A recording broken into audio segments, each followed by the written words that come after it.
Olá, sou o professor Cleiton Batista. Nesta aula, nós faremos um estudo sobre a subdivisão da gramática. Então, nós veremos como se estudar gramática parte a parte e quais as partes são dependentes umas das outras. Então, vamos começar aqui. Farei uma espécie de mapa conceitual sobre a gramática. Então, vou centralizar aqui o termo gramática. Gramática. Centralizar aqui o termo gramática. A palavra gramática vem de uma raiz grega chamada grama. Esse grama tem a ver com letras. Daí vem um termo, por exemplo, digrama. Muita gente não sabe, mas o digrama é a mesma coisa do dígrafo. Então, você pode ter o digrama ou pode ter o dígrafo. As duas coisas têm a ver com duas escritas, ou seja, duas letras. Então, aqui, o digrama é como se fossem duas letras do grego, daí a palavra gramática, e o dígrafo também, dígrafo, mais voltado um pouco para o latim. Então, você tem esses dois termos aqui, gramática e o dígrafo. E aí o termo gramática tem acento, que é uma proparoxítona, senão ficaria gramatica, né? Essa é a ideia básica aqui. Então, o que é gramática? Gramática é um termo de conceito polissêmico, isto é, você pode encontrar diversos conceitos da palavra gramática. No que a gente entende aqui, nesse momento, vamos pensar em gramática como o estudo sistematizado de regras linguísticas. Então, na subdivisão clássica, nós temos as partes da gramática. Vejamos cada uma dessas. Vamos começar como fonologia. Então, vamos para cá e vamos ver a ideia da fonologia. A fonologia é uma das partes da gramática. O que seria fonologia? Pela etimologia da palavra, nós temos aqui o fono, você vai sempre ligar a ideia do som, e o logia você vai ligar ao estudo. Esse termo logia vem de uma raiz grega chamada logos. Esse logos aqui é o que o Aristóteles e já o Platão também chamam de discurso. Esse logos pode ser entendido como tratado, discurso ou estudo. Daí o termo logia, logos, logia, estudo. Daí, obviamente, você tem aqui a biologia, quando você vier estudar a etimologia das palavras, eu disse quando você vier, eu não disse quando você vier. Nós vinhemos, não existe na norma padrão. Nós viemos. Quando eu vier, não é quando eu vier, certo? Voltando para cá. Então, quando você vier estudar etimologia, você vai olhar aqui o termo bio, que quer dizer vida, e logia, que quer dizer estudo. Então, em termo, estudo da vida. E aí é legal você ficar brincando com a formação das palavras, porque, por exemplo, você tem aqui logia, daqui, logia, estudo. Biologia, estudo da vida. Fonologia, estudo dos sons. Daqui você já pode brincar para outra palavra. Então, você tem aqui o bio, que quer dizer vida. Se você colocar aqui o micro, que quer dizer pequeno ou pequena. Então, o que é uma microbio? Seria uma pequena vida. O contrário de micro é macro, obviamente. Então, se você tem um microbio, pequena vida, por isso que a palavra não é micóbrio, é micróbio. Por quê? Porque você tem aqui o micro com bio. Micróbio, pequena vida. Voltando à palavra fonologia. Então, fonologia é o estudo da vida. Aqui é só para a gente ver como é interessante analisarmos a formação das palavras também. É só uma questão mais introdutória.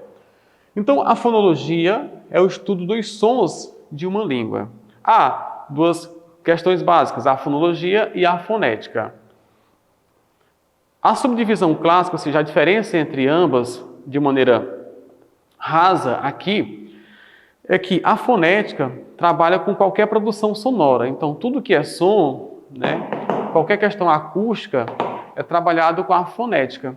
Ao passo que a fonologia trabalha com os sons que produzem sentido. Então, a fonologia é o estudo dos sons que produzem sentidos na língua. Essa é a diferença clássica entre ambas. Então, o que é que nós estudamos na fonologia? Que é, em tese, a primeira parte da gramática. A gente estuda seguintes questões. A gente estuda aqui, por exemplo, a questão da sílaba, né? Sílaba e da letra, por exemplo. Você estuda aqui sílaba, letra. Nesse assunto aqui já é bom entender um pouco, obviamente, de separação de sílabas. Professor, mas é muito fácil separar as sílabas e tal. Nem é tão simples assim, gente. Há muitas pessoas que erram questões básicas. Vamos dar um exemplo clássico e básico aqui. Vamos pegar aqui a palavra transatlântico. Transatlântico. Acentuado porque é palavra proparoxítono. Já vamos lembrando aqui das questões básicas. Você diria que na separação silábica de transatlântico seria transatlântico ou seria transatlântico? Então, enfim aqui. Você acha que, olhando para cá, você acha que o certo é transar ou é trans-a? Diga aí, qual que é o certo? Se é o transar ou é trans-a nessa separação de sílaba bem aqui? Pois é. Se você achou que o certo seria transatlântico, você errou. Essa forma aqui não existe na separação de sílaba. Então, nesse estudo aqui, a separação correta é transatlântico. Isto é, você não leva em consideração o prefixo, você leva em consideração a palavra do jeito que ela é, escrita e ou pronunciada. Então, nesse caso, é transatlântico a separação de sílaba, que é um estudo básico da fonética e da fonologia. Outro exemplo, você tem aqui a palavra bisavô. Você acha que a separação da sílaba é bisavô? Vou voltar aqui. Bisavô ou é bisavô? Pois é. Se você achou que era bisavô, errou também. Isso que não existe. O certo é bisavô. Mesmo caso de transatlântico. Você considera a palavra em si e não o prefixo. Então não é bisavô, gente, nesse caso.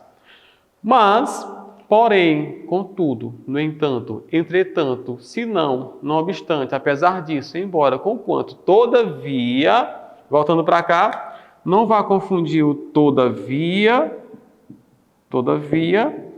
com o todavia. Se todavia junto aqui, é uma conjunção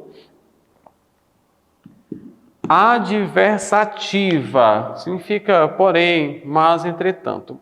E o todavia aqui é um pronome definido, mas mais o substantivo via. Então, todavia quer dizer qualquer caminho. Não confunda essas coisas. Então, mas, porém, contudo, no entanto, entretanto, todavia, nessas palavras aqui, ó, transatlântico. Mas se você colocar uma palavra como transformar, aí a separação, tudo bem, ó. Aí vem para cá. Porque aí entra a regra básica de separação silábica.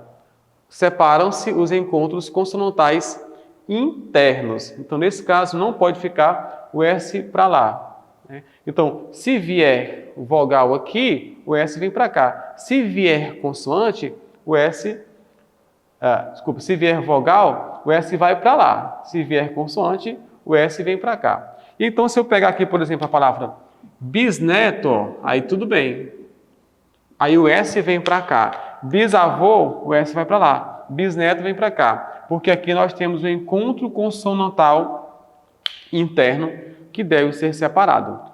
Então, tudo isso é estudado na separação de sílaba que está dentro da fonética e da fonologia, gente. Então, nós estudamos aí a fonética e a fonologia. Básico dos básicos aí. Nós estudamos também na fonologia, gente, os fonemas. O outro assunto básico aqui é o estudo dos fonemas. Então, nós vamos estudar aqui aquela classificação básica dos fonemas que pode ser se classifica em vogal, semivogal e consoante, que é o básico que a gente estuda em fonética e fonologia. Então, a gente precisa saber o que é um fonema vocálico, semivocálico e consonantal. Não é consonantal, viu? E o fonema consonantal, o básico para saber. Adiantando, gente, uma curiosidade, quando se trata de fonologia, trata-se de estudo dos sons e não da letra. Então, cuidado. Então, por exemplo, ó, nessa palavra aqui, canto, isso aqui, olha, é um fonema. Então, isso aqui é uma vogal. Em se tratando de fonema, isso aqui é uma vogal, né? O A e o N aqui é uma vogal. Porque você vai fazer isso aqui, olha. Você faz isso. Canto. Pode ser até assim, canto. Então, você tem aqui duas letras com um único som. Já entramos no assunto de novo, ó. Duas letras, duas de. Letras, grama, então, digrama ou então grafia, dígrafo. Então, você tem aqui duas letras e um único som. Acontece que isso se chama dígrafo. Então, você estuda isso nessas questões. Agora, gente, para além dessas questões básicas, quantas vogais fonéticas nós temos em língua portuguesa? Temos algumas vogais fonéticas, não são só 5 vogais. Nós temos 12 vogais fonéticas. Para quem não sabia, nós temos 12 fonemas vocálicos. Nesse caso aqui, olha. Quais são as vogais? Temos aí o A, AN, o E, temos o E. Se você fosse para o Sistema Internacional de Símbolos, seria esse símbolo aqui, do E. E. Temos o EN, temos o I, temos o IN, temos o O. Vou colocar esse acento aqui para ficar o som mesmo. Temos o O, temos o símbolo seria este no sistema de símbolos, o U e o isto é, estes são os fonemas vocálicos que nós temos em língua portuguesa. Então, estuda-se isso nessas questões aqui. Temos 12 vogais, foneticamente falando, são 12 vogais. 5 vogais nasais, ó, 5 vogais nasais e 7 vogais orais. Nessas 7, considere-se o som do E do O e do O. Neste caso, o O. Temos estes sons aqui. E aí, por exemplo, esse caso que eu dei. Por exemplo, aqui na palavra canto, a vogal é essa vogal bem aqui, olha. São as representações básicas. E aí depois nós temos a semivogal e temos a consoante. De maneira básica é isto. Na outra aula, nós aprofundaremos essas questões. O que é vogal, semivogal e consoante. Mas é um assunto importantíssimo para se entender essas questões, gente. Um outro assunto bem interessante a se estudar, ainda na fonologia, é o assunto de ortoépia ou ortoepia, como queiramos chamar. Ortoépia ou ortoepia. É a ciência que estuda, ciência de maneira básica, é a ciência que estuda a pronúncia das palavras. O termo orto vem do grego, que quer dizer correto, certo, direto. Então, ortoepia é a pronúncia correta das palavras. Você comete esse problema quando você fala, por exemplo, problema. Então, aqui não tem a ortoépia, ou seja, a pronúncia não está correta. Problema, qualquer coisa que você pronuncia aqui fora de problema, você está cometendo esse erro de ortoépia, que pode chamar isso de cacoépia. Cacoépia ou cacoepia.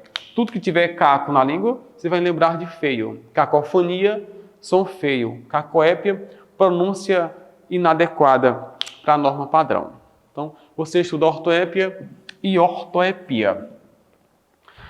Outro assunto importante na fonologia a se estudar, gente, é a prosódia. A prosódia. Prosódia é um assunto bem interessante. Conceito básico de prosódia.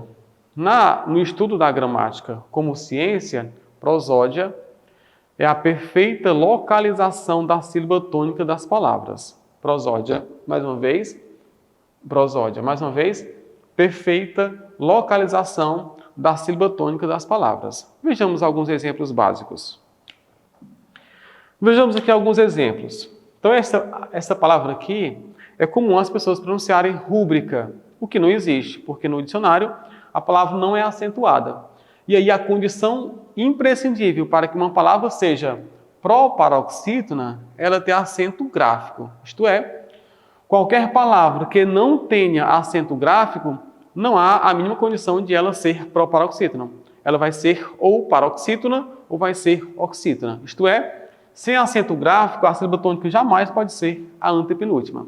Então, como a palavra, sua escrita não tem acento gráfico, a pronúncia não é rúbrica, a pronúncia é rubrica. Rubrica. Então, deixe-me colocar minha rubrica, em vez de você dizer, deixe-me colocar minha rúbrica. Outro exemplo é a palavra, o mesmo caso, a palavra recorde não existe ainda na língua portuguesa, não foi aportuguesado. Como não tem acento, a pronúncia adequada, ou seja, a prosódia da palavra é recorde e não recorde. Então, fique-se sabendo dessa forma. Recorde e não recorde é a pronúncia adequada. Outro caso aqui é ruim e não é ruim. Então, este pincel é ruim, a caneta é ruim, é a pronúncia correta, ruim. O outro caso aqui básico, gente, é do Nobel, que muitas pessoas pronunciam Nobel, prêmio Nobel, mas não é. É o prêmio Nobel. E aqui vai uma dica, gente, interessante. As pessoas acham que gramática tem a ver com memorização de regras. Não é assim. Você tem que pensar como que se elaboraram as regras. Ou seja, por que essa regra existe neste caso. Vamos pensar aqui nessa palavra Nobel. Olha, se você pronuncia, pense essas palavras aqui, olha. Então vejam, se você pronuncia papel, pastel, hotel e pincel, por que não pronunciaria Nobel? Então, já que aqui não tem acento, ou seja, o L atrai sílaba tônica para o final. Ó. Então, se o L atrai sílaba tônica, é claro que aqui o certo é Nobel em vez de Nobel, porque em língua portuguesa, a palavra para ser paroxítono terminada em L precisa de ter acento. Então, nesse caso, olha como é simples a coisa. De forma que se você pegasse essa palavra aqui, olha, sem o acento gráfico, a pronúncia seria amável. Como você não quer amável, a pronúncia fica amável se você pôr, não. Se você puser, gente, o verbo pôr tem essa conjugação. Se você puser o acento aqui, aí chegamos à conclusão de que paroxítono terminado em L tem acento gráfico. Por quê? Porque se você não acentuar, ela vai ser sempre uma oxítona, gente. E esta, gente, é a regra básica das paroxítonas. Por que eu vou acentuar as paroxítonas? Porque se eu não as acentuar, serão elas oxítonas. Essa é a coisa básica. Tá? Então, nós temos aqui o Nobel e não o Nobel. Pudico, sílaba tônica é aqui. E aqui tem outro caso semelhante. Se você for ao dicionário, você vai encontrar aí a palavra nessa escrita. Né? É possível que alguns já coloquem acento, mas não tem acento nessa palavra aqui, nem nesta, nem nesta. De modo que, se você pensa assim, olha, pensa nessa palavra aqui. Você pronuncia cantar. Aqui você pronuncia fazer.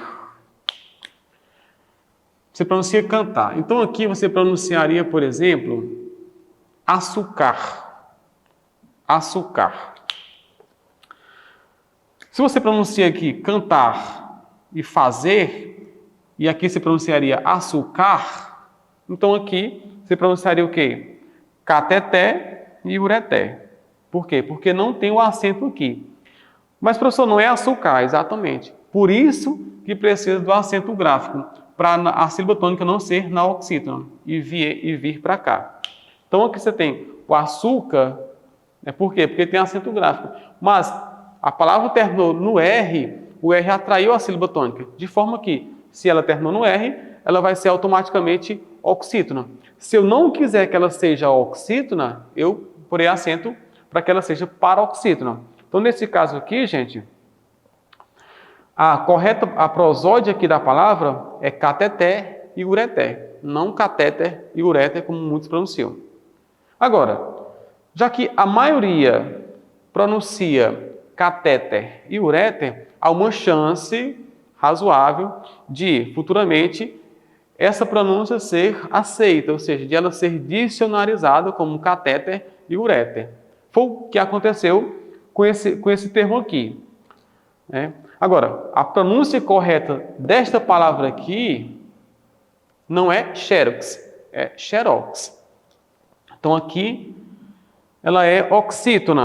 Se eu quiser que ela seja paroxítona, aí eu coloco o acento, gente. Por isso que eu entendi também que terminada em X, olha, aí vai para os casos lá. Por exemplo, fênix, tem que ter acento porque senão vai para lá. Por exemplo, tórax, tem que ter acento porque senão vai para lá. Então eu cheguei a outra conclusão. Para eu colocar uma palavra paroxítona, se ela terminar em X, tem que ter acento gráfico. E assim você vai formulando por que existe essa regra aqui. Então, entendi. Existe então, ou seja, acentuam-se as palavras paroxítonas terminadas em R, terminadas em X, terminadas em L, tal e tal e tal, porque se não as acentuar, serão elas sempre oxítonas. Então, nesse caso, o que é que você vai observar? Ó, gente, aqui tá, desculpe-me, aqui está xó, né? Xerox. Então, nesse caso aqui, a pronúncia é xerox e, neste caso, é xerox. Então, se você vir esta escrita, pronuncie xerox, sem medo de ser feliz, existe. Se você vir esta escrita, pronuncie xerox, sem medo de ser feliz. Tudo bem, pessoal? Tranquilo aí? Muito bem. Viu como gramática é bom? Gramática é bom e a gramática é boa. Cerveja é bom, a cerveja é boa. É necessário atenção, é necessária a atenção. É proibido entrada de estranhos, é proibida a entrada de estranhos. E aí você vai seguindo essas questões de gramática. Aproveitarei para colocar uma curiosidade, gente, interessantíssima, até onde eu estudei. De onde vem a questão do C cedilha? Por que existe o C cedilha? Ora, dizem que no português bem arcaico, bem antigo mesmo, quando você queria, por exemplo, dar esse som do tss, tss, numa palavra, você colocaria o C e o Z. Então, é como se açúcar fosse isso. Tá? Então, seria açúcar, açúcar, o C e o Z, açúcar. Com o tempo, nós pegamos este Z e colocamos embaixo do C. Aí ficaria açúcar. Não coloquei o acento porque lá no português arcaico, gente, não tinha essas regras ainda, porque havia. Mas vou colocar aqui o acento para deixar mais claro. E aí, obviamente que este Z aqui ficou pequenininho. Né? Ficou tão pequeno aqui, você ficou o açúcar. Então, daí, o C e o Z se transformaram no C cedilha. Muitas pessoas querem pronunciar somente, se escreve com cedilha, mas você tem que pronunciar o C cedilha. Ó. C cedilha. São as duas coisas que existem aí, gente, basicamente. Então, onde é que eu estudo isso, professor? Isso aqui tudo, gente, é assunto da prosódia. No entanto, há palavras que aceitam as duas prosódias, ou seja, você pode pronunciar de uma forma como outra. Exemplo básico aqui é, por exemplo, o e o acrobata. Acróbata e acobrata. Acrobata. Tanto faz aqui, ó, ela ser proparoxítona quanto ser oxítona. Há vários exemplos, ó. Outro caso, você tem o projétil, e tem o... você tem o projétil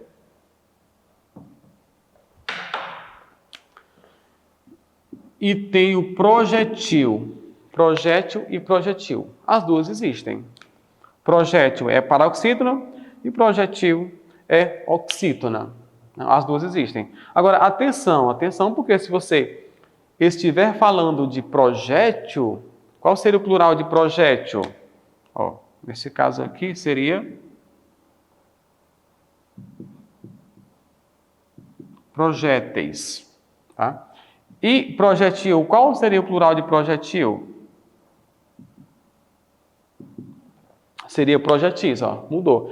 Projéteis, projetis. Olha a regra do plural aqui, gente. Então, há diversas palavras com dupla prosódia, né? O réptil e o reptil, biótipo e biotipo.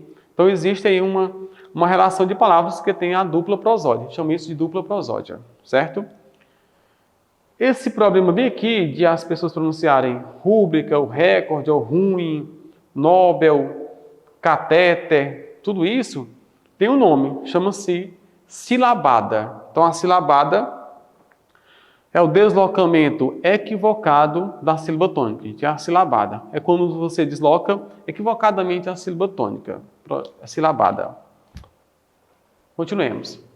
Então, tudo isso é assunto, é nesta parte da gramática, que é da prosódia. Repetindo o que é prosódia, é a ciência que estuda, ou é o estudo da perfeita, da correta, da adequada localização da sílaba tônica, é a prosódia. Você estuda aqui também a tonicidade, que já tem a ver, já abordei muito isso, a questão da tonicidade, que é a questão mesmo da sílaba tônica, tônica, pré-tônica, sílaba átona e tal. E aqui entra, obviamente, um assunto importantíssimo, que é a acentuação. A acentuação. E, gente, interessante, na língua portuguesa, há dois tipos de acento. Exatamente, nós temos a acentuação prosódica, e temos a acentuação gráfica, prosódica e gráfica. Então, se você pega, por exemplo, a palavra casa, casa tem acento. Sim, professor, casa tem acento. Acontece que esse acento, gente, não é um acento gráfico, é um acento simplesmente prosódico. Por quê? Porque tem sílaba tônica. Então, a prosódia é a sílaba tônica da palavra. Pouquíssimas palavras não têm sílaba tônica em língua portuguesa. Alguns estudiosos consideram, por exemplo, que o porquê, conjunção, junto sem acento, não tem sílaba tônica. Então, a gente não sabe se é o por ou é o quê. Por quê? Olha direitinho, a gente não consegue saber distinguir a pronúncia. Então, você tem a acentuação prosódica, que é a sílaba tônica da palavra. E você tem a acentuação gráfica. Acentuação gráfica, geralmente, é para localizar a sílaba prosódica, ou seja, a acentuação prosódica adequada. Por que eu vou acentuar uma palavra muitas vezes graficamente, gente? É para ajudar na pronúncia. Então, a ideia é só essa. A acentuação gráfica ajuda na pronúncia. Então, nesse caso aqui, a palavra café, é claro que ela tem um acento prosódico, que é a última aqui. Mas ela também agora tem um acento gráfico. O acento gráfico dela indica o acento prosódico. Então, nesse caso, a função do acento gráfico é localizar corretamente o acento prosódico. Ou seja, para não cometer a silabada. Silabada é a localização equivocada da sílaba tônica, gente, tá? Então, a gente estuda aqui a acentuação gráfica, o básico, na tonicidade também, importantíssimo. É um assunto muito bom e fácil de se estudar. Vou avançar um pouco. E aí, aqui também a gente estuda ainda na fonologia, gente, a ortografia. Ortografia. Pensa aqui no termo orto, que eu já disse que quer dizer correto, certo e direto, e você tem o gráfico, que quer dizer escrita. Então, a ortografia trabalha com a escrita correta das palavras. Por óbvio, você não vai confundir ortografia com caligrafia. Cali quer dizer bonito e orto quer dizer correto. Então, é possível que alguém tenha uma ortografia e a sua caligrafia não seja essas coisas, não tenha caligrafia.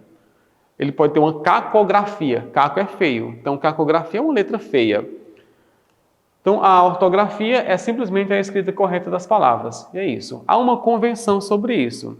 Nem sempre houve essa convenção. Só para você ter uma noção, na Idade Média, por exemplo, Idade Média não, um pouco para cá, nas primeiras fases da língua portuguesa, a palavra foi escrita assim, assim, assim e assim.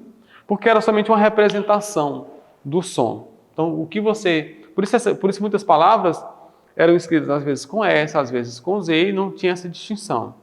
Certo, gente? Mas aí, com o tempo, vamos entendendo alguns aspectos e vamos colocando certas regras. Então, hoje nós temos as regras, sim, de ortografia. É um assunto fácil?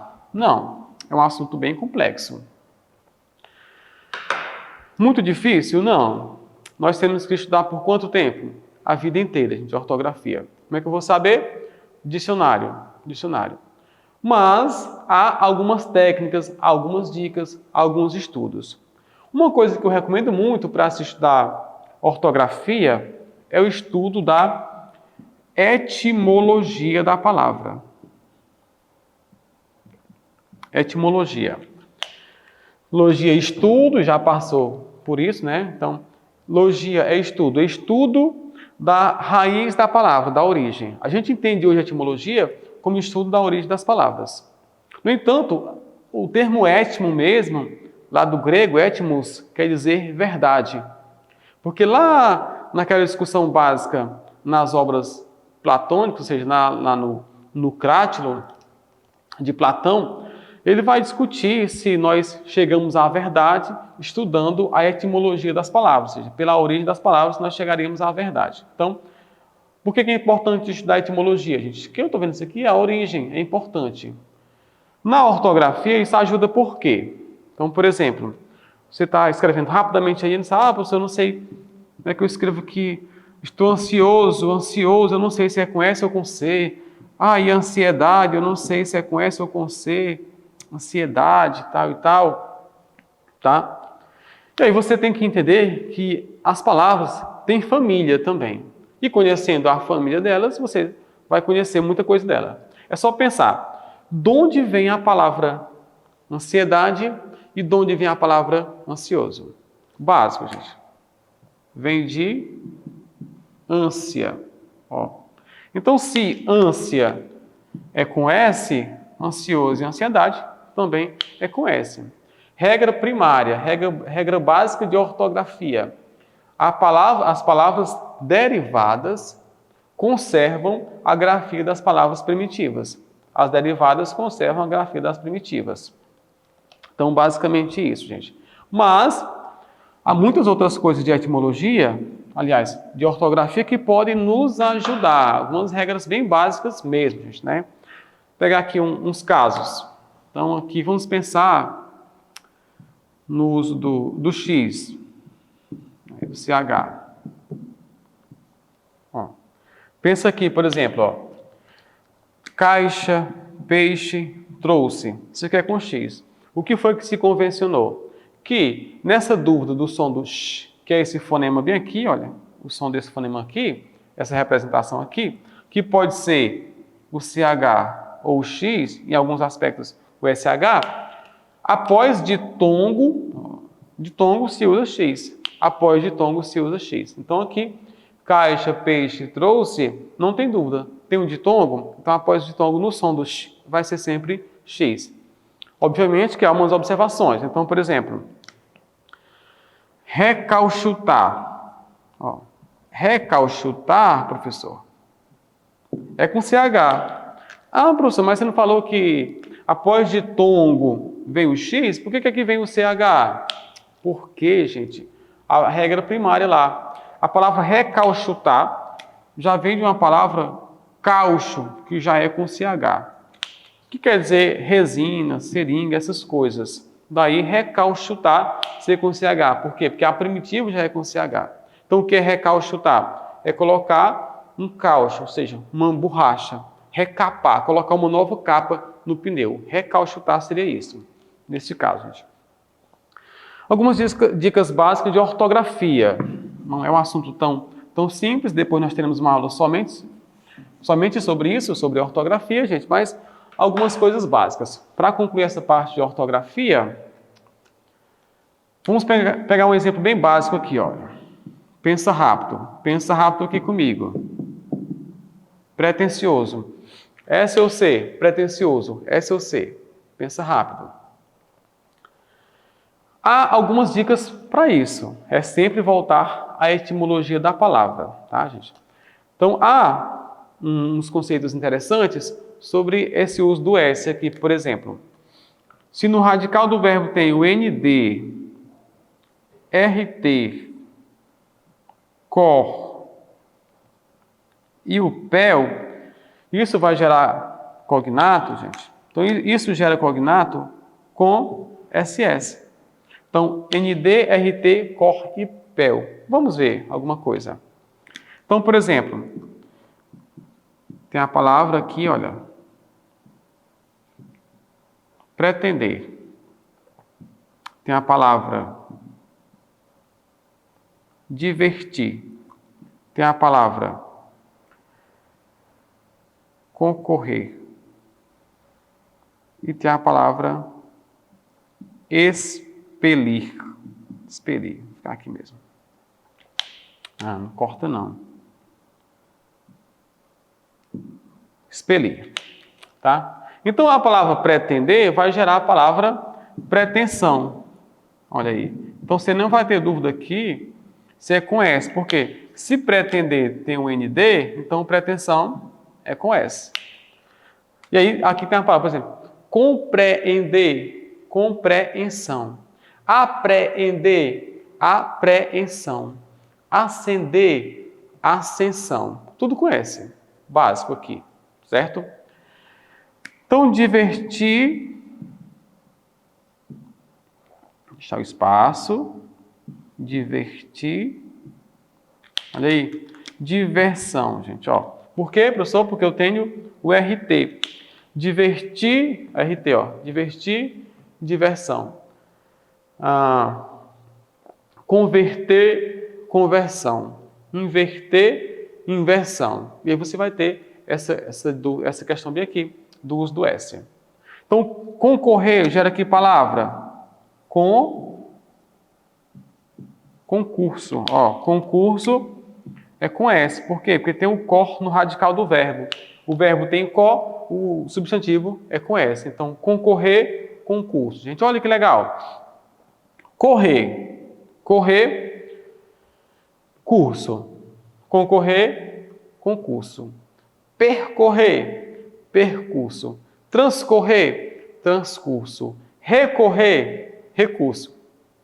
Nem é tão difícil, tá? Então, o básico aqui. Discorrer, ó, gente, discorrer gera discurso, ó. Discorrer gera discurso. Não confundam. Discorrer, ó. Discurso. Não confundir discurso com discussão, gente. Não tem nada a ver, ó. Nada a ver no sentido, ó. Como é que é o nada a ver? Nada a ver, não é com H. Nada a ver. Discurso quer dizer falar sobre uma coisa. Discorrer é dissertar. Ou seja, então discorrer é produzir um discurso, uma fala. Discutir, gente, é outra coisa, aí é outro assunto. Discutir, olha, aí já entra uma outra regra interessante, que agora já é do SS. Tá? Discutir. Discussão. Então, por exemplo, aqui, olha, você tem discutir, gera a palavra discussão, tá? Discutir, discussão. Olha que legal. Você tem um ti no final da palavra. O ti vai gerar SS, gente, ó. Ti, SS. Então, por exemplo, discutir, discussão. Vem para cá. Permitir, permissão. Demitir, demissão. Admitir, admissão. Gente. Olha aí, tem um tir no final, vai gerar SS. Então, discutir gera discussão e o discorrer gera discurso. E assim você vai entender na língua portuguesa.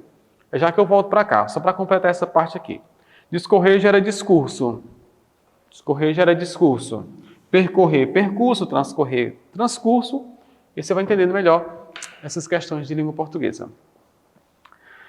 Sim, aí nós temos aqui a palavra expulsão. Né? Mas expulsão não vem de expulsar? Sim, mas antes de expulsar, você vai expelir. Então você tem o pel. Então expelir, olha, expulsão. Tem o pel. Expelir, expulsão. Repelir, repulsão. Repulsa. Tá? E aí você tem essas questões todas aqui, ó, básico aqui. Além disso, gente, em muitos casos, quando tem somente, quando tem somente o D, no som do som do Z, ó, vai gerar um S. Preste atenção aqui, como é legal, ó, vai gerar S. Aludir vai gerar o quê, gente? Ó, confundir, persuadir. Ó, legal? Então, o aludir vai gerar alusão, confundir, confusão, persuadir, persuasão, fundir, fusão. Então, você tem aqui o D, S, D, S, D, S. São os casos básicos aqui. Tá? Bom, para concluir essa parte de ortografia, vou voltar para essa parte aqui do SS, gente. Se aqui eu tenho ND, RT, o COPE e o D gera S, então eu tenho algumas coisas que vão gerar o SS na palavra.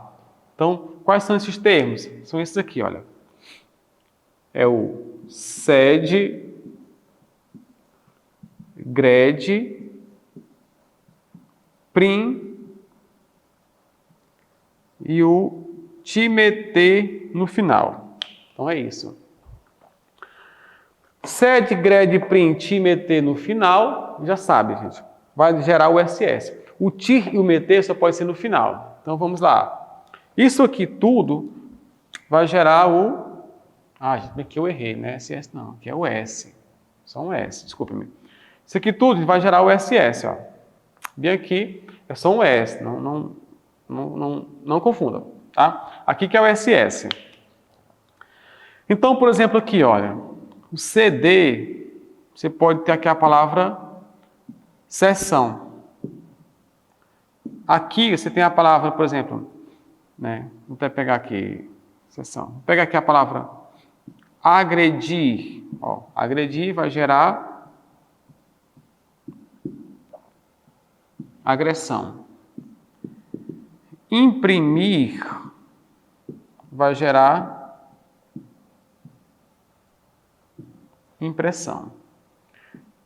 Discutir, já falei, mas eu vou repetir, vai gerar discussão. E intrometer vai gerar intromissão, certo? Então aqui, SED, GRED, PRIM, TIMET no final gerarão SS. ND, RT, CO e PEL gerarão o S, um S somente, tá? Então aqui, olha, SED, CD, você tem seção, conceder, concessão, retroceder, retrocesso. GRED, agressão, progredir, progressão, regredir, regressão, digredir, digressão, imprimir, impressão, exprimir, expressão, comprimir, compressão, discutir, discussão, aludir é de lá, permitir, permissão, demitir, demissão. Então são algumas coisas básicas da ortografia, gente. Tá? Então há dicas, sim, para se estudar ortografia. Então, há algumas coisas que podem nos ajudar. Sim, aí voltando aqui, havia esquecido. Se pretensão é com S, porque vem de pretender, o pretensioso também é com S, gente. Não é com C o pretensioso. Certo? Apagando aqui. Então, a parte de fonologia é basicamente isso que se estuda, gente. É uma das partes da gramática, é a fonologia. Tá? A outra parte importantíssima da gramática, mais para cá, é a morfologia. É a morfologia. Olha aí. Fonologia e morfologia. Aí você percebe que cada área do conhecimento vai se desmembrando, até chegar na coisa macro. Então você tem aqui gramática de maneira geral, e aí você vai desmembrando essas questões aqui. Morfologia, logia, estudo, e morfo quer dizer forma. Morfo quer dizer forma. Então aqui é o estudo da forma das palavras. Estudo da forma das palavras. O que é que você estuda nesses dois aspectos aqui? Você estuda a estrutura, o básico aqui. Você estuda aqui a estrutura e formação das palavras.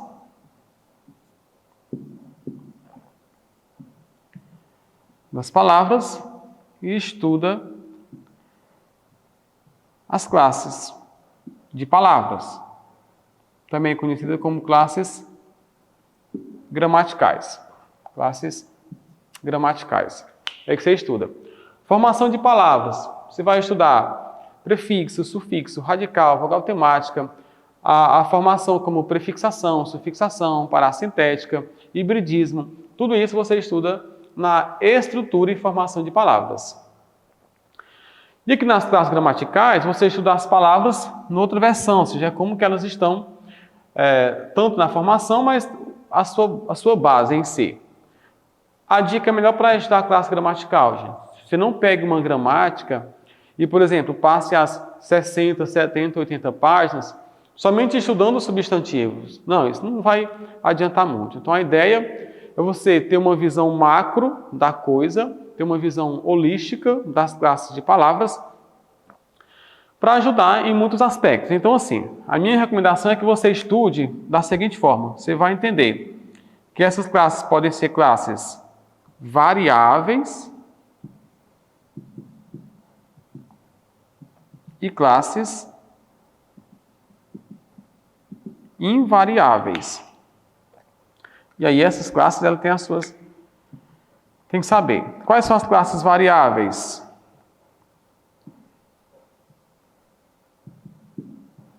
Substantivo, artigo, adjetivo, numeral, pronome e verbo. Então, as classes variáveis. E as invariáveis? Advérbio, conjunção,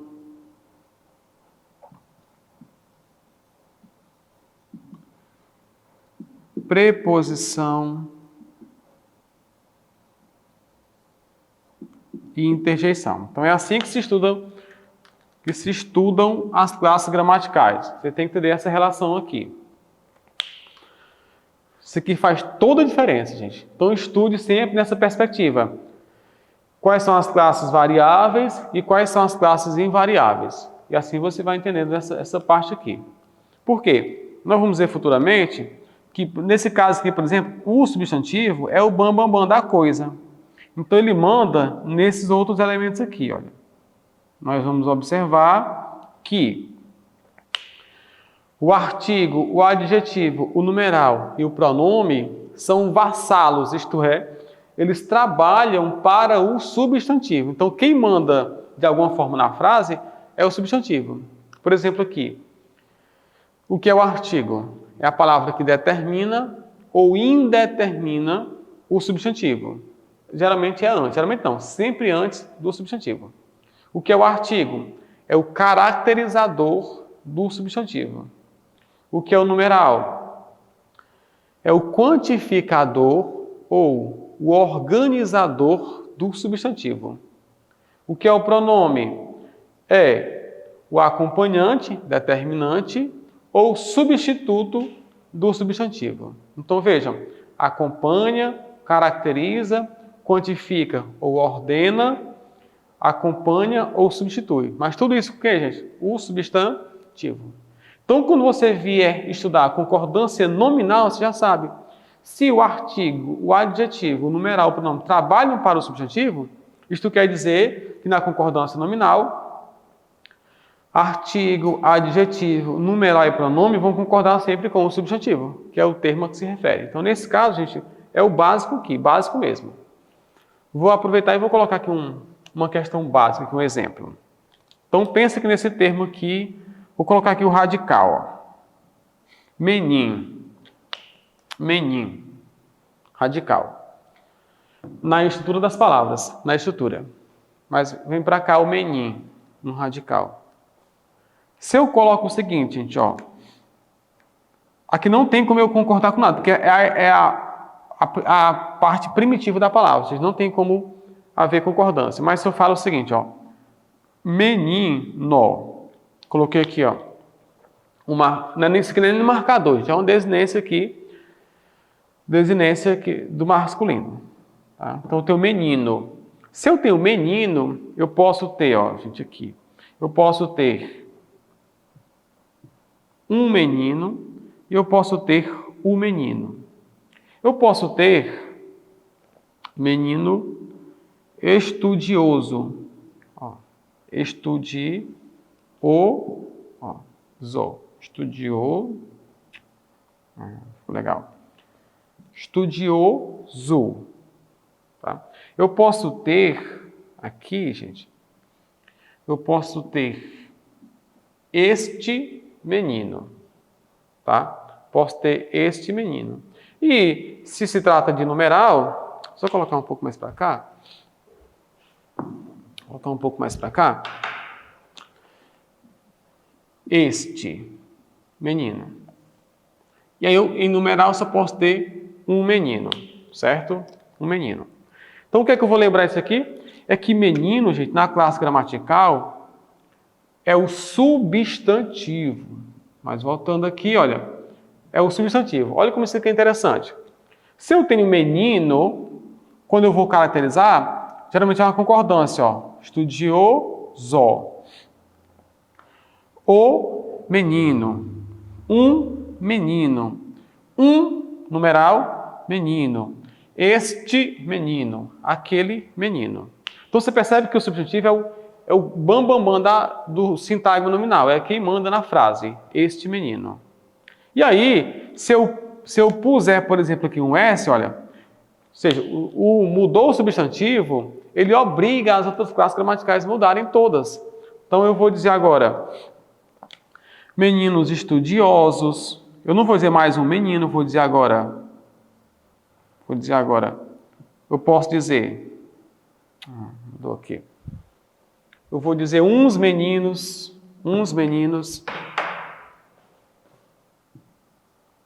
Eu vou dizer os meninos. E não pode ser mais um. É no mínimo, o termo aqui é no mínimo 2, ó, tá? Então, no mínimo são 2 meninos. Então, eu posso ter... e aqui tem o S também, olha, o marcador de plural. Então, eu tenho agora meninos estudiosos. Olha como isso interfere, gente. Tudo vai voltar para o substantivo. Concordância nominal. Meninos estudiosos, estes meninos, uns meninos, os meninos, 2 meninos. É isso que acontece. Se de repente eu puser aqui uma desinência de marca gênero feminino, ó, o A, aí muda tudo, ó. Então aqui vai ser meninas estudiosas. Eu vou ter aqui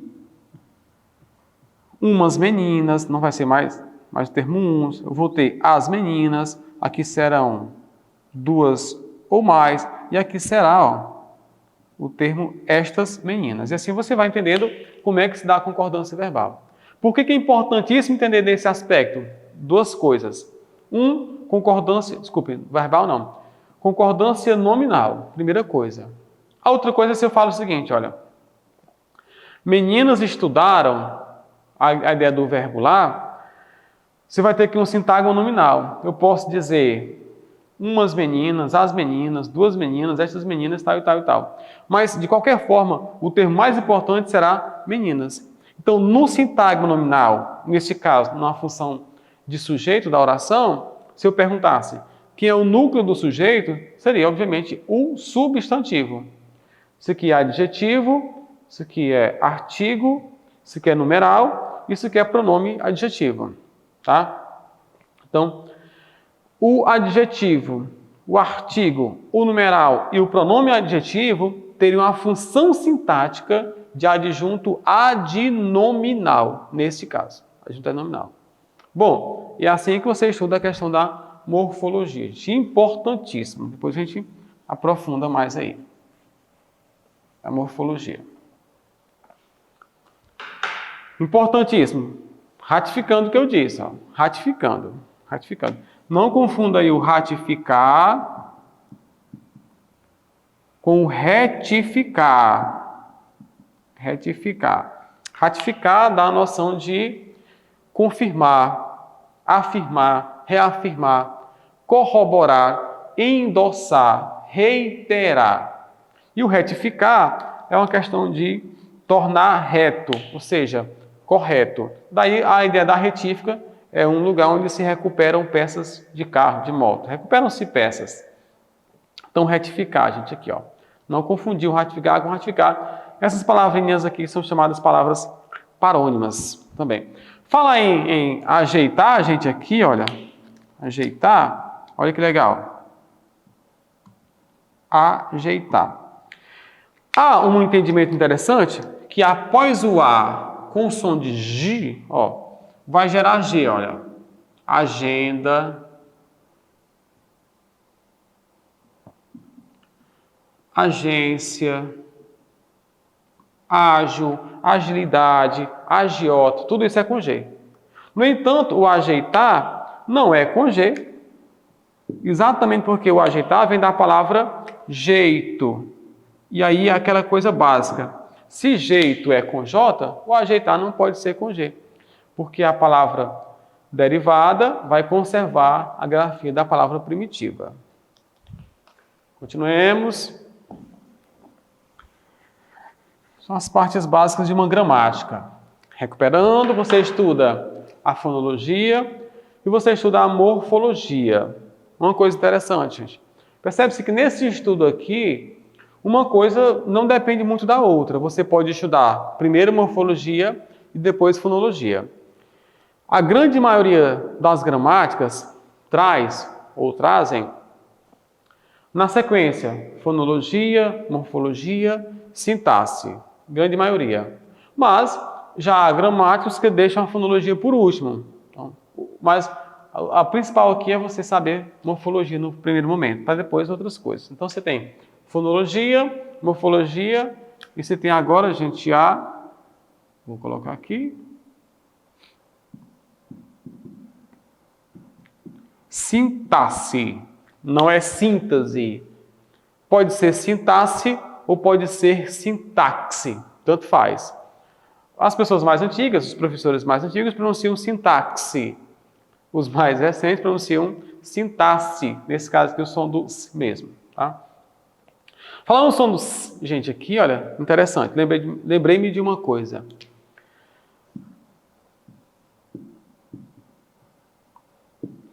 A pronúncia adequada aqui, a ortoepia aqui, não é subsídio, é subsídio, é como se fosse o som do C. Subsídio e não subsídio. Não é subsistência, é subsistência, nesse caso aqui. Muito bem. E o que é sintaxe, gente? Sintaxe quer dizer função.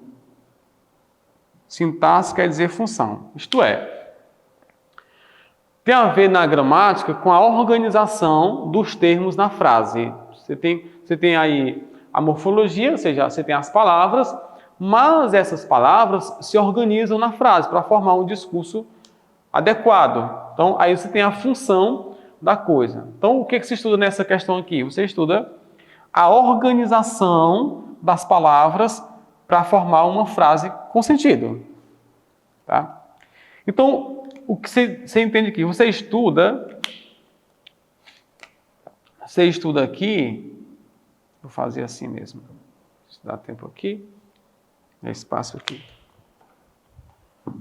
Você vai estudar aqui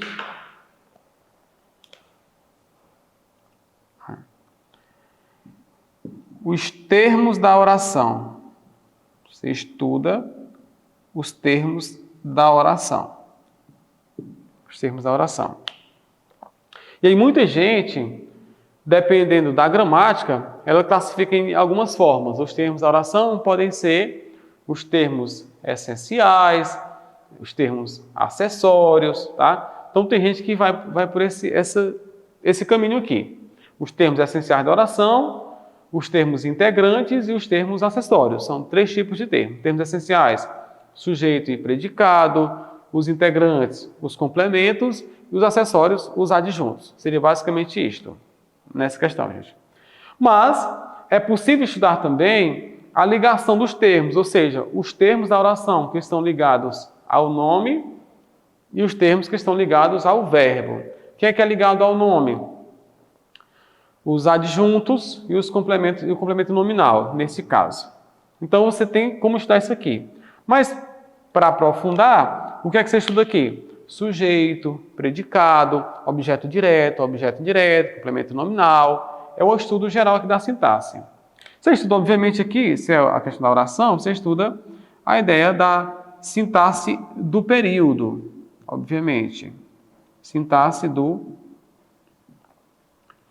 período, que pode ser simples ou pode ser composto. Você estuda isso aqui. E aí você vai estudar a questão das orações e desses termos de maneira geral. Aqui você estuda a sintaxe de regência. Vou colocar isso aqui só para a gente ter noção. Sintaxe de regência verbal ou nominal. Você estuda aqui a sintaxe de concordância. Sintaxe de concordância. Estuda tudo isso aqui. Aqui entra a questão mesmo da crase, na regência. Você estuda aqui a pontuação. É a organização, gente, desse discurso aqui. Como é que isso se faz? Tá para cá. Para cá. É o que você estuda na sintaxe. Então, sintaxe quer dizer função. Como é que eu vou entender isso aqui, ó? Você pega, por exemplo, o substantivo, né? Então, o substantivo tem função de núcleo do sujeito, núcleo do objeto, essas coisas. Você pega o artigo é o estudo na morfologia. Mas o artigo tem função sintática, de adjunto ou adnominal. Então, quando eu me refiro ao termo adjunto ou adnominal, eu estou falando de sintaxe. Quando eu falo de artigo, eu falo de morfologia. Quando eu falo de adjunto adverbial, eu falo de sintaxe. Quando eu falo de advérbio, eu falo de morfologia. Então, é preciso distinguir o que é sintaxe de que é morfologia, para eu saber que essas palavras aqui, elas têm função sintática. Agora, conjunção, preposição e interjeição não exercem função sintática na oração. Advérbio, função sintática de adjunto adverbial. Pronome pode ser adjunto adnominal ou núcleo do sintagma. Numeral pode ser adjunto adnominal. Adjetivo é adjunto adnominal ou predicativo do sujeito ou do objeto. O artigo é sempre adjunto adnominal. Então, assim, esses termos são termos da sintaxe. E aí você estuda juntamente aqui. Isso quer dizer o quê? Que não dá para estudar sintaxe, gente, sem saber também morfologia. Professor, tem como estudar as duas coisas juntas? Tem sim, gente. Tem. Você pode estudar morfologia e sintaxe. Não pode inverter, é a ordem. Não tem como estudar sintaxe sem antes saber a morfologia. Pode até estudar, mas não vai compreender muita coisa. Então, fonologia, morfologia, sintaxe, as partes básicas de uma gramática.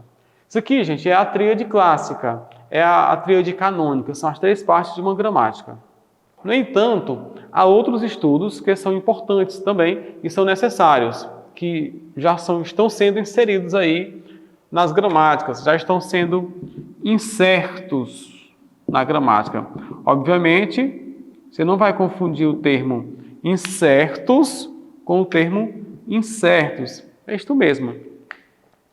O incerto com S quer dizer inserido e o incerto com C quer dizer não certo.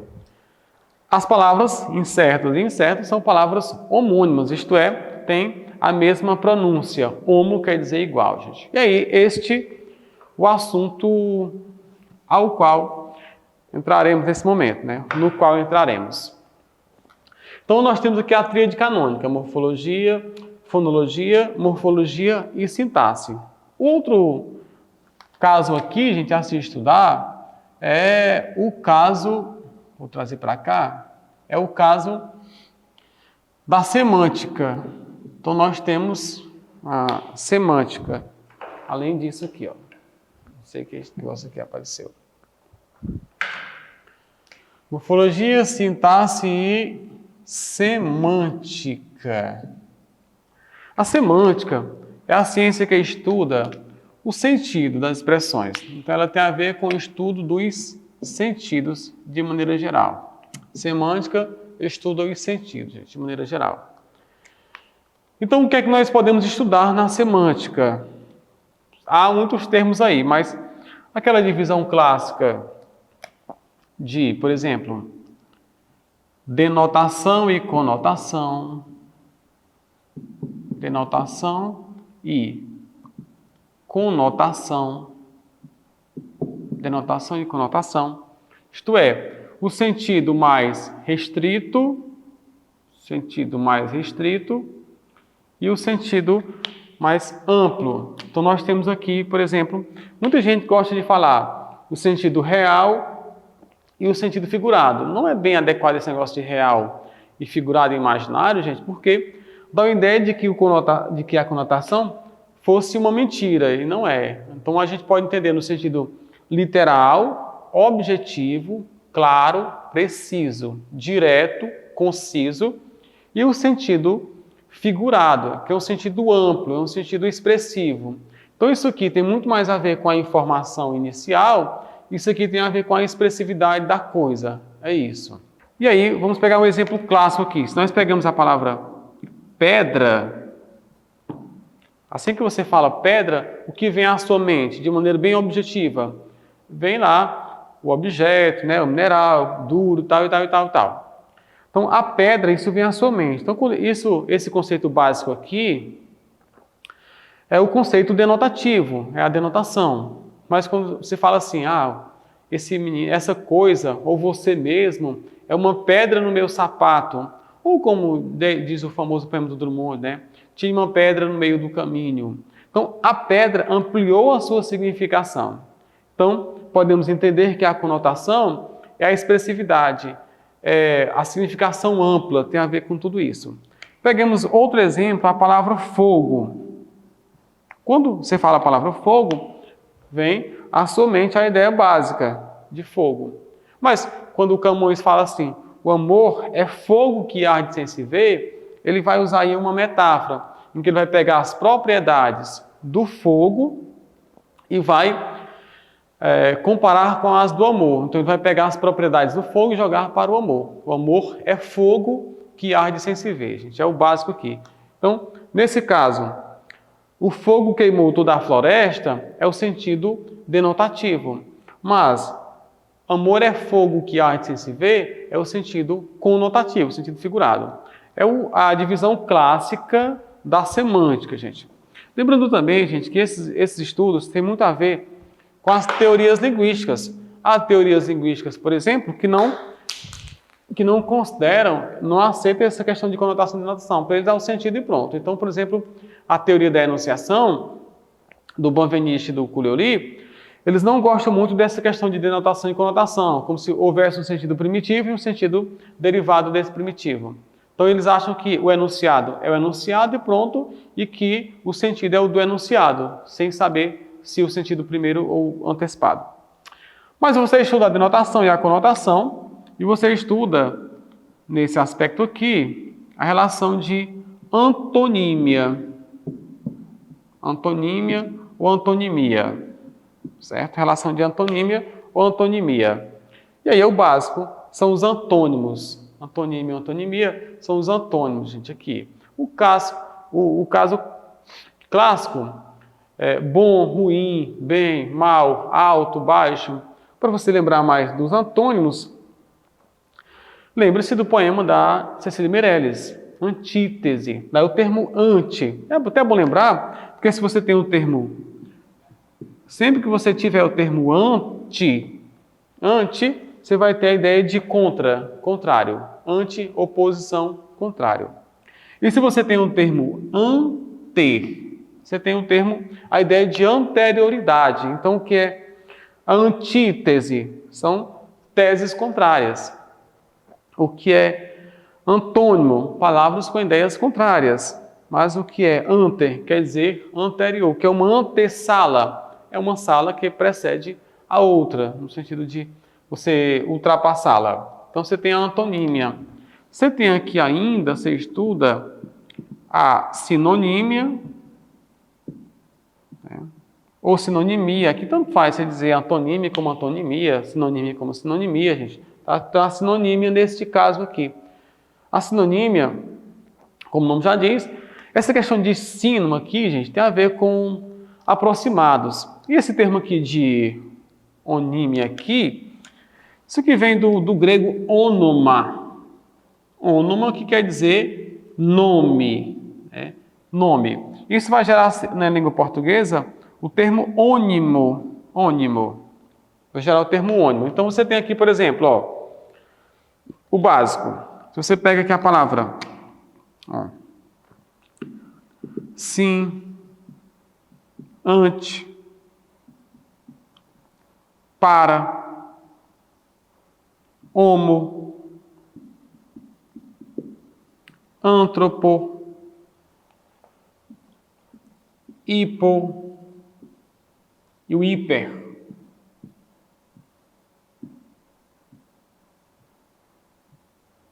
Olha o que acontece aqui, gente, ó. Então, o que são... Aqui tem a ideia de nome. Ônoma, nome. O que é um antropônimo? Antropo quer dizer homem. Então, antropônimos são os nomes das pessoas, nome de pessoas. O que é sinônimo? São os nomes que se aproximam em significado. O que é um antônimo? São os nomes que têm oposição de significado. O que é um parônimo? São nomes parecidos, mas que não têm relação de significado. São parecidos na pronúncia e na escrita. E o que é homônimo? São nomes iguais.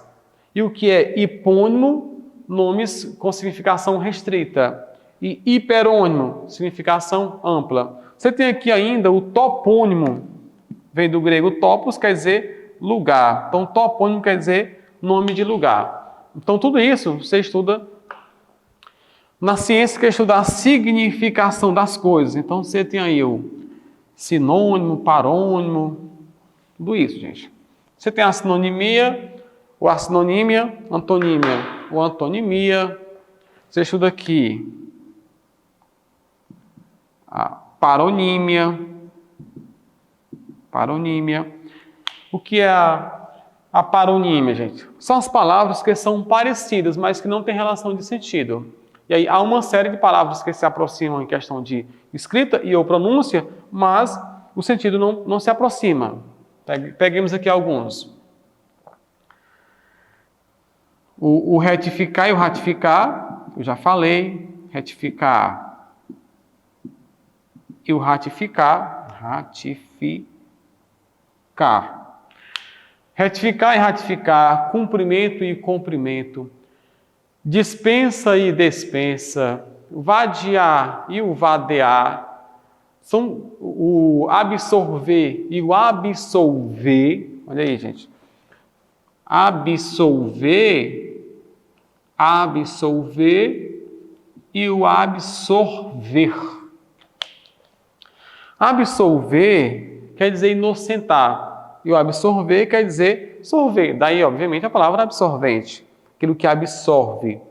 O absorver do inocentar, gente, né? Então, o juiz absolveu o réu ou absorveu o réu?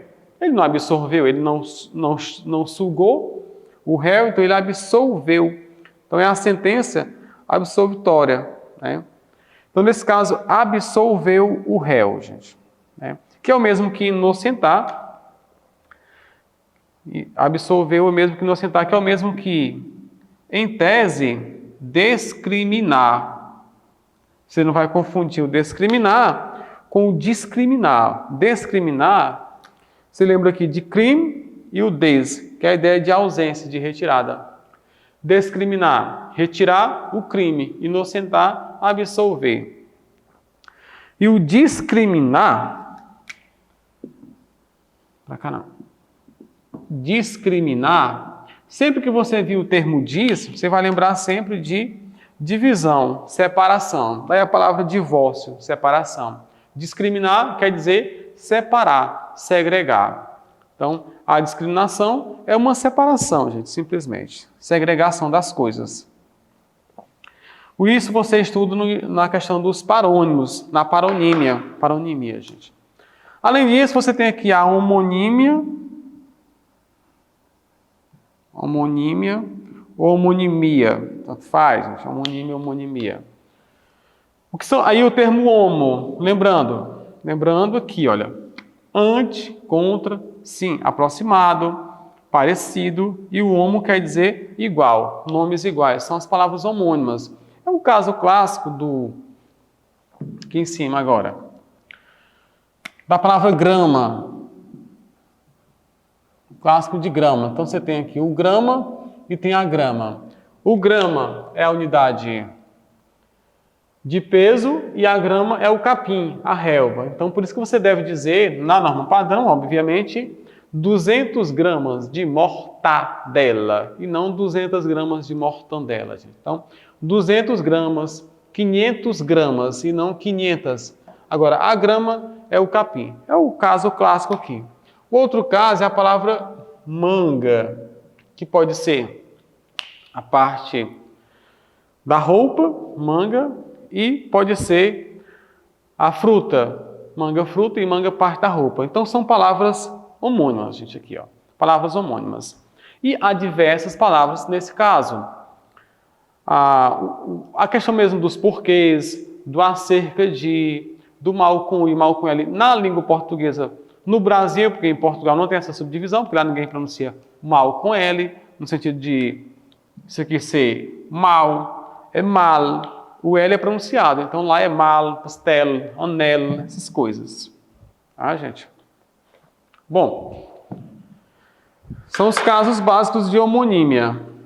E aí nós temos aí alguns casos interessantes que merecem atenção, gente, hoje nesses estudos, que é a hiperonímia, ou hiperonimia, e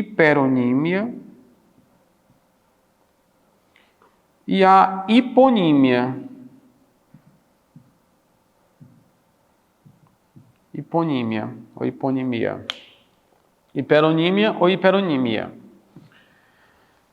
E a hipo? O hiper você vai lembrar de muito, abrangente, e o hipo você lembra de pouco. Tá? Então, o básico aqui, gente, o que é um hiperônimo? É o termo com significação ampla. E o hipônimo, significação restrita. Então, nesse caso, essa relação está sempre uma em tese a outra. Então, se eu tenho a palavra cidade, dentro da cidade eu tenho São Paulo, Rio de Janeiro, tudo isso, então cidade é um hiperônimo e São Paulo, Rio de Janeiro é um hipônimo, gente. Homem, então se eu tenho homem e tenho a palavra Carlos, Renato, Roberto, são hipônimos disso aqui. Então, a ideia básica é essa. Um está contido no outro. Então, o hipônimo está sempre dentro do hiperônimo, gente. Se eu tenho a palavra educação, dentro de educação eu tenho professor, aluno, escola, estudo, aula. Então, a educação é um hiperônimo e, nesse caso aqui, é um hipônimo. Você tem essa relação aqui de hiperonímia ou hiperonimia. E hiponímia, gente. O básico. E além disso, nós temos aqui o caso de polissemia.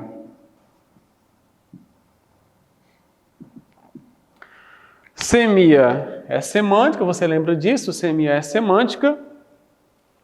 Semia é semântica. E o poli, também do grego, quer dizer vários, muitos, múltiplos. Então, a polissemia é o uso de termos com vários sentidos. Então, são os vários sentidos de uma questão, por exemplo. Tá? De uma frase, de uma palavra. No entanto, há uma discussão muito grande mesmo, muito aprofundada, para tentar distinguir quando a palavra é homônima e quando a palavra é polissêmica. Gente, é muito complicado essa distinção aqui, essa briga. Não é tão simples distinguir homonimia de polissemia. Quando é que é polissemia e quando é que é homônimo, tá? Vou tentar aqui de maneira básica aqui. Vou usar essa parte aqui do quadro. De maneira básica, qual seria a diferença aqui? Peguemos a palavra são. Peguemos a palavra são, tá? Então, quando você pega a palavra são, pode ter o sentido do verbo ser. Então, eu posso dizer assim, ó. Eles ou elas são felizes. Ó. Eles são felizes. Tem um verbo são. Eu posso dizer assim, olha. Posso dizer, ele está são, saudável. Eu posso dizer São Francisco, por exemplo, de santo. São Francisco. Então você tem o são que tem essa relação aqui. Tá? Nesse caso, gente, aqui, trata-se de um homônimo. Qual que é a diferença básica? Agora sim, se você entender a língua num sentido sincrônico, isto é, somente no estudo atual, tudo isso aqui é polissemia. É claro que se eu pegar a palavra manga somente no uso atual, você vai entender que é uma polissemia. Sim, porque a palavra manga tem vários sentidos. Então, somente de maneira atual, tudo é polissemia também. Então, a ideia básica da distinção entre polissemia e homonímia tem a ver com o estudo da diacronia, gente. Dia quer dizer através e cronos tempo. Isto é, diacronia é quando se estuda a língua em sua evolução temporal, na evolução do tempo. Então, na diacronia, nós temos que ver o quê, gente? De onde vêm esses termos aqui. Então, assim, a homonímia é somente uma coincidência sonora que aconteceu. Na formação dos termos, houve uma coincidência. Geralmente são de línguas diferentes. Mas na homonímia, não tem relação nenhuma com o significado. É somente uma relação com a forma da palavra, com a estrutura da palavra e com o som. Então, a palavra, por exemplo, são felizes aqui, é o verbo ser. Né? Esse são aqui felizes é a conjugação do latim sunt, terceira pessoa. Né? Sum, primeira pessoa, então sunt, terceira pessoa. E aí isso gerou esse san. Que, claro que se você pegar aqui a evolução, você pode ter aqui um san, e aí você vai ter aqui o são. Então, do verbo ser, eles são felizes, aqui é do sunt, latim sunt. A etimologia da palavra é o sunt.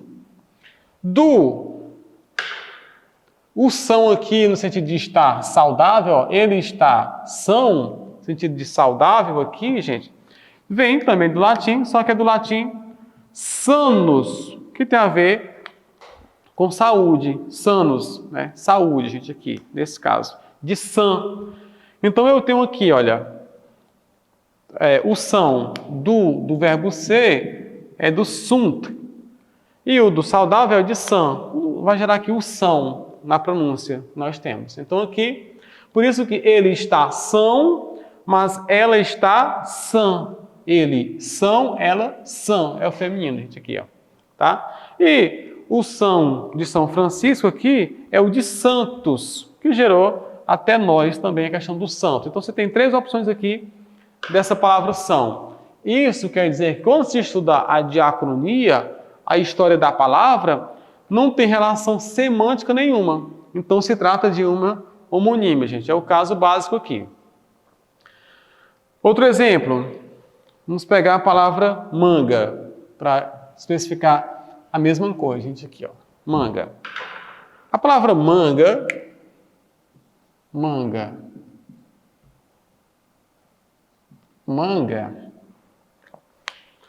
no sentido de parte da roupa, da blusa, vem do latim manus, ou manus, que tem a ver com mão. Manus quer dizer mão. Por isso que você escreve a mão, a escrita é manuscrita, aliás. Então, escrever à mão é manuscrito. Manus quer dizer mão. Daí a palavra manual. O manual é aquilo que você manuseia com a mão. Tá? Então, aqui, a palavra manga, do latim manus, talvez seja a ideia de você passar a mão pela manga, nesse caso, é a parte para onde você passa a mão. E também, pronto, aqui é do latim. Ó, gente, aqui, ó. Latim. E a ideia da manga fruta aqui é de uma língua malaia chamada, que é o mancai. Mancai, gente, que quer dizer fruto da manga. Ou seja, são 2 coisas que somente houve uma coincidência na língua portuguesa, não tem relação nenhuma com o sentido, tá? Então, isso é homonímia. Homonímia é o quê? Tem relação direta com a forma da palavra, mas não tem familiaridade com a semântica. A polissemia não. A polissemia é uma palavra só que vai, aos poucos, ampliando a sua gama de significado. Então, você tem a palavra pé, que tem a ver com base. Pé é a base. Então, você tem o nosso pé, é a base. Aí você não tem um nome para dar, por exemplo, para a mesa ou para a cadeira. Aí, como se assemelha que tem uma base, você chama de pé. O pé da mesa, o pé da cadeira. Então, aí você pega uma árvore e chama, é um pé de manga. Então, essa palavra pé, ela vai criando uma série de significação. Aí você pega um objeto que se assemelha a um pé e chama pé de cabra. Então, esse termo pé aí, como ele está ampliando a sua significação, é uma polissemia. Mas observe que lá na etimologia, ele guarda uma raiz, uma coisa básica lá, gente. Outro exemplo, gente, é o rede. O termo rede tem uma ligação direta com entrelaçamento de coisa. Então, uma rede de deitar é o entrelaçado de fios. Então, nós temos o significado de rede. Mas, quando você entrelaça diversos fios elétricos, você tem uma rede elétrica. É uma rede elétrica. Vários computadores é uma rede de computadores interligadas. A rede internet, rede de internet. Social, todo mundo se conecta, é uma rede social. Então a palavra rede vai ampliando a sua significação, nesse caso, trata-se de uma polissemia e não de uma homonímia. Então o básico aqui é saber a etimologia da palavra, de modo que não tem muito sentido a gente cobrar, por exemplo, no concurso público, de cara essa diferença de homonímia para polissemia, porque se você pega a palavra manga, somente no estado natural da língua, manga é polissemia. Mas na etimologia, não, manga não é polissemia. Manga seria uma homonímia, gente, tá? Então tem que ver a história da língua nesse caso aqui. É isso que se estuda em semântica, os sentidos. Só para deixar bonitinho aqui, vou traçar aqui o básico, gente, aqui, para ficar bonito. Sendo bonito aqui, ó. Resumindo, gente, a aula. Gramática vem do grego, grama, que quer dizer letras, às vezes palavra. Daí o termo digrama, que é um dígrafo. Você estuda aqui também no encontro consonantal, ó, vocal consonantal. De maneira sistemática, é o conjunto de regras de uma língua, no sentido de organização, não regras obrigatórias, mas de organização, regras como se fossem regras naturais. Se estuda a gramática por diversos vieses, ou seja, você estudar a fonologia, a morfologia, a sintaxe, a semântica. Ainda há alguns autores que querem estudar que querem acrescentar aí um negócio chamado estilística. Tá, gente? Estilística. A estilística é uma área da linguística que tem a ver, que estuda, aliás, a expressividade nos termos. E aí você estuda, por exemplo, a expressividade na fonética.